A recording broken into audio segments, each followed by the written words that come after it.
JFK. A warm May afternoon when John F. Kennedy was born. In Brookline, Massachusetts, on Beale Street, in 1917. He's the second oldest Kennedy family. He was born to Joseph P. Kennedy, the son of a prominent Boston financier, and Rose Fitzgerald, the son of John Honey Fitzgerald, better known as Honey Fitz. He was a several-term mayor of Boston, 3-term member of Congress. He played an incredible role in JFK's young life. He was sort of the one who spoiled him. He was a quintessential grandfather. He was also a real big people person. There's this story that he used to just ride the bus, or rather the train, between Boston and other parts of the Northeast, and just talk to people and just meet them.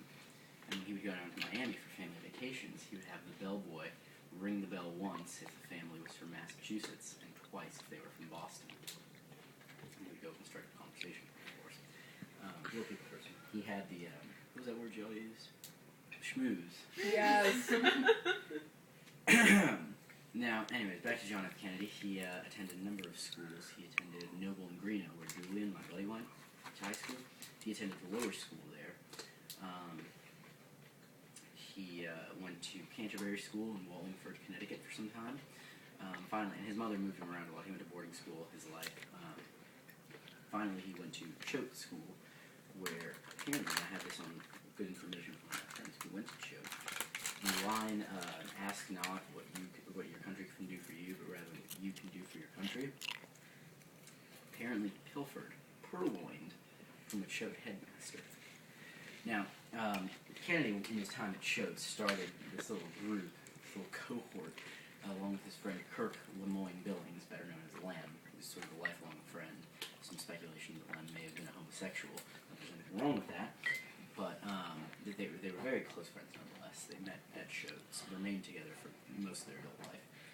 Anyways, but while he was at Choate, they sort of had this little cohort, this little cadre, and they used to pull pranks. Now, one of their most notorious pranks was when they started off setting powerful firecrackers in the toilets. And so during chapel, the headmaster held up one of the toilet seats, just brandished it, and said that, there are muckers out there who will spit in our sea. And so taking that as his cue, John F. Kennedy officially named his cadre the Muckers Club. Now, after they got caught dropping things on people from the rooftops, the headmaster called Joe P. Kennedy down, the old man, or just JP as they called him. JP came down from New York, or rather came sort of west from New York. They were living in Bronxville at this time because Joe P. Kennedy was manipulating the stock market in really big ways. He was a stock pooler. He and his friends would drive up the price of stock and then dump it.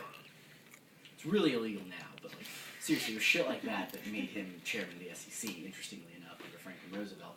I believe the year was 1937. But the point is that JP comes over to Connecticut. They're in a meeting with the headmaster. So it's JP, JFK, headmaster.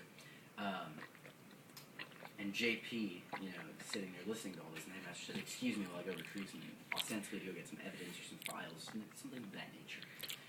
And headmaster, he's out of the room, and JFK's thinking, "Shit, my dad's gonna kill me. He's so disappointed in me." His older brother Joe was sort of his model student, kind of a little bit reserved, but nonetheless just a great student, great athlete. He was the great hope of the family. He was supposed to be president, Joe P. Kennedy Jr. That ended tragically in a fireball, which actually FDR's son witnessed. But anyway, so while the headmaster's out of the room, JP leans over to JFK and says, "Well, you're no son of mine." JFK says, "What are you talking about?" He goes, "If you were my son, you wouldn't have started this club name with an M."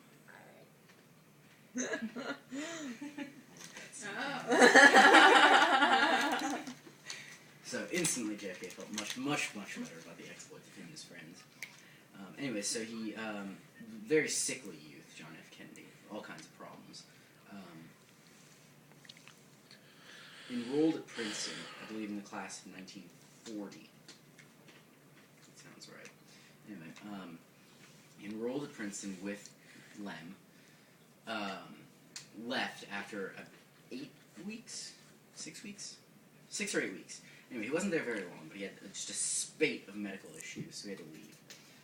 Left, convalesced, was admitted to the Mayo Clinic, where he received a number of enemas, which he wrote about in great detail to Len. Also had sex with one of his nurses. Putting that out there.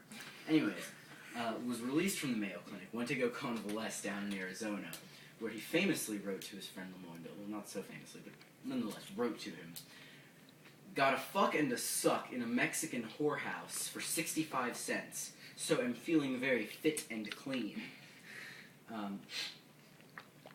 He spelled whorehouse, H-O-A-R hyphen H-O-U-S-S-E. He doesn't text the letter.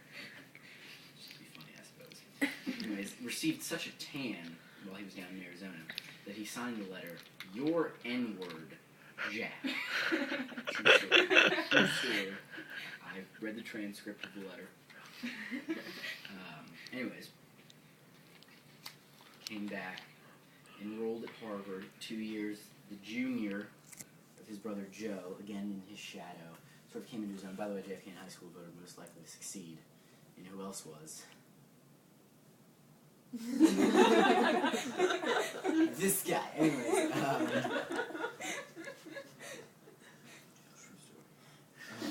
the picture was baller. It was me in my sweater, my polo khakis, looking very dapper, throwing money in the air. Wonderful.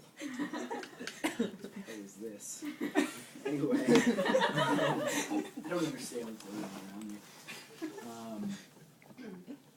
Where was I? Ah, yes, Harvard. Really came into his own, tried out for the golf team, the football team, and the swim team. Made JV football. Never got his letter, something which haunted him until his dying days. Made the varsity swim team, though. Distinguished himself. Remained very close with Lem, who was at Princeton at the time. Graduated from Harvard, I believe cum laude. Could have been magna, but I believe it was just cum laude. Have carrot. Go for it. Thank you. Anyway, oh, these are delicious. Careful. I saw that. Graduated, wrote his senior thesis, about appeasement. He intended just to keep it private. And by the way, he was a procrastinator, JFK. He had to hire not just one, but a team of typists to type his thesis so that he could get it in on time. Because otherwise, he never would have made it just typing it himself. So, he intended just to keep his thesis private. But his father said, you might as well publish it. So, JFK wrote his first bestseller, Why England Slept.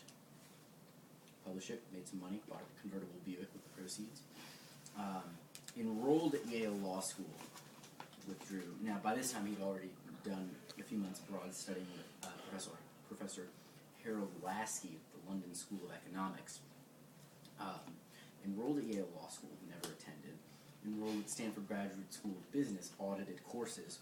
Now, it was at that time that he contracted gonorrhea, which is totally okay, though, because antibiotics take care of that. But he wrote to Lem that he was seeking a female to cut from the herd and brand as his own, but was holding back because he didn't want to be labeled the beast from the east. Signed that letter, the toast of the coast.